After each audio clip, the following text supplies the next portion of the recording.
Sairam friend, तर दुपारचे 11 वाजलेत आणि आलोय आता आपण गाडीवरती जायला. आणि आपली सेटाने पुसून बिसून रेडी आहे एकदम फुल. आणि आपला आदिल सेट बघा गाडी पुसायला लागलाय. चालू आहे भाई, कडक चमकली पाहिजे का एकदम. घरात निघून सरळ स्टेशनला आलो फ्रेंड आणि लावला आपल्या गाडीला हार आणि थांबलोय आता लाईनीत. बघू पॅसेंजर आता दिसायला लागलेत, पण गाडी तर भरायला थोड्या टाइमात तरी. तिथून आलेलो फ्रेंड वसे भेटायला. आणि जी आपली शायरी आहे, या भाईनी पण त्या शायरीवरती कमेंट ठोकलाय. क्या बात आहे. त्यावरून सरळ निघून आलो हेमंतबाईच्या घरी, कारण की आज आपल्याला ऑर्डर आहे. आणि बघा सामान टाकायला चालू केलाय. आज 2 रिक्षा मागवल्या. बाबू शेठ सामान टाकायला लागलाय. बाकीचं तर सामान टाकून झालाय. या पण गाडीमध्ये सामान टाकून झालाय. तर चला आता आपण जाऊ लोकेशनला. दुपारचे 1:30 वाजले तरी पण टी पॉईंट बघा किती जाम आहे. एवढा जाम आहे की विचारू नका. पूर्ण पाठपर्यंत वसंतनगरीपर्यंत ट्रॉफिक गेलेली आहे. फ्रेंड आपण लोकेशनला. आणि बघा पोरांनी कसे एक हातात सामान घेतलाय सर्वांनी. ओनर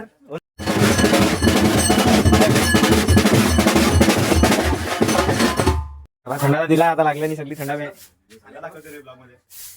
चला आजचा ब्लॉग इकडे एंड करू. भेटू नेक्स्ट ब्लॉगला. चला मग साईराम.